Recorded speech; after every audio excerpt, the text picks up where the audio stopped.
मेरा नाम है हरिया, मैं काम करता हूँ बहुत बढ़िया, खाता हूँ खाना और रोज गाता हूँ गाना।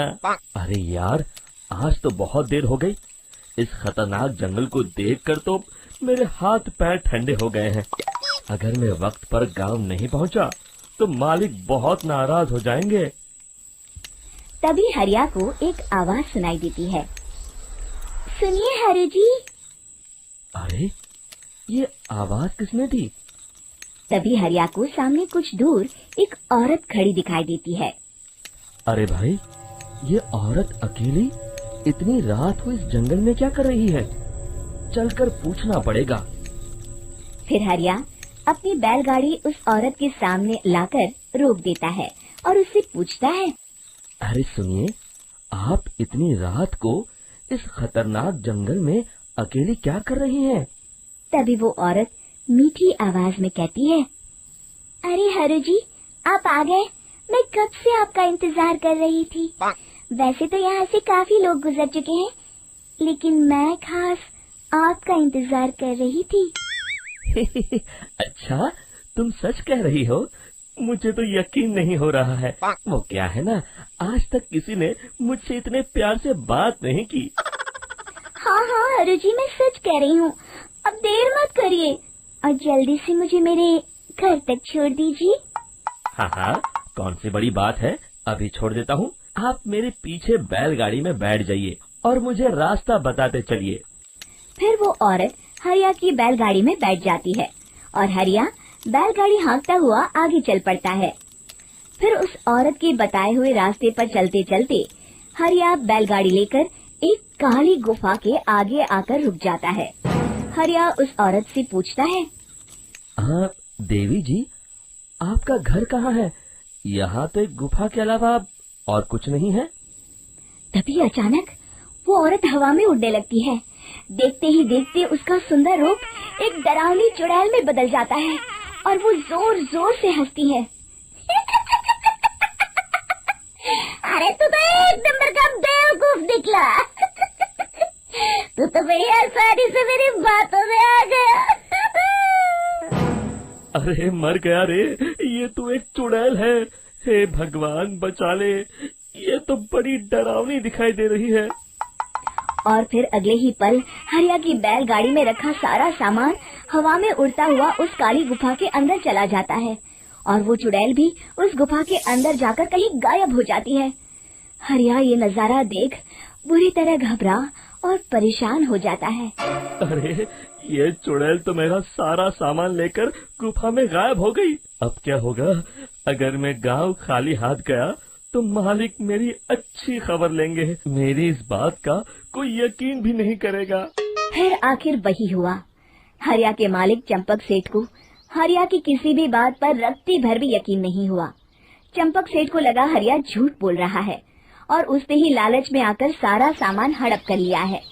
फिर हरिया को बेईमान समझकर चंपक सेठ उसे काम से निकाल देता है। अगले दिन अपनी दुकान में परेशान बैठा चंपक सेठ गुस्से में बड़बड़ाता है। अरे, दुकान में तो सामान बिल्कुल भी नहीं है। अब मुझे ही शहर जाकर सामान लाना होगा। फिर वो अपनी बैलगाड़ी लेकर शहर चला जाता है। शहर से सामान लेकर जब चंपक सेठ वापस गांव लौट रहा होता है, तभी उसे एक आवाज सुनाई देती है। चंपक जी, ओ चंपक जी। अरे, ये तो कोई मेरा नाम लेकर मुझे पुकार रहा है। फिर उस रास्ते में वही औरत खड़ी दिखाई देती है।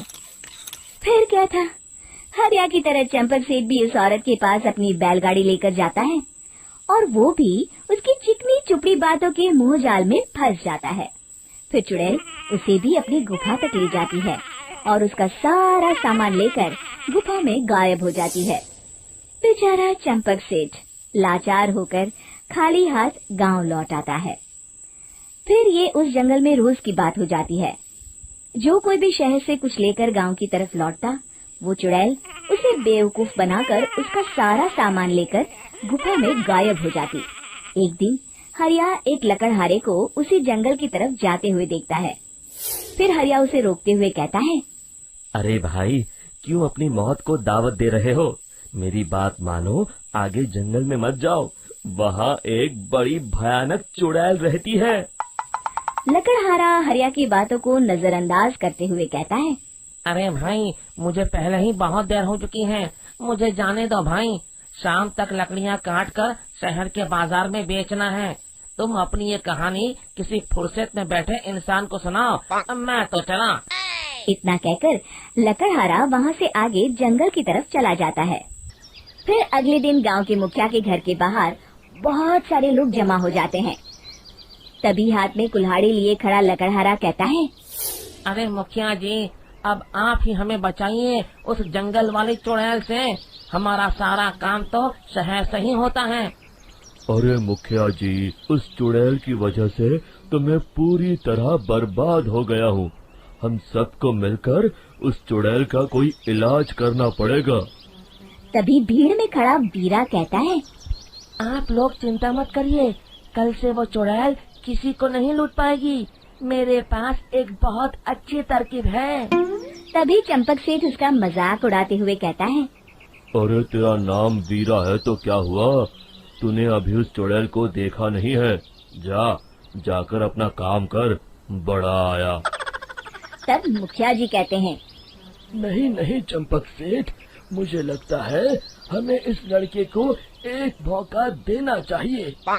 फिर सभी गांव वाले मुखिया जी की बातों से सहमत हो जाते हैं और वीरा शाम को एक बैलगाड़ी में कुछ सामान लादकर उस जंगल की ओर चल देता है। वीरा, ओ वीरा, कहाँ जा रहा है? तभी वीरा मुड़ के देखता है, वही चुड़ैल एक औरत के रूप में खड़ी है। अरे बहन जी, मैं आपको ही ढूंढ रहा था। देखिए, मैं आपके लिए क्या लाया हूँ। अरे वाह, तो खुद मेरे लिए इतना सामान लाया है। तू ही अकेला गांव में समझदार है। जरा देखो, मैं भी खोल के, बड़ी भूख लगी है। जैसे ही चुड़ैल उस सामान पर से कपड़ा हटाती है, एक भगवान शिव की तेज रोशनी उसके अंदर मूर्ति से निकलती है और चुड़ैल अपने असली रूप में आकर जलने लगती है। अरे मैं जल रही हूँ, बचाओ! बचाओ! ओम नमः शिवाय!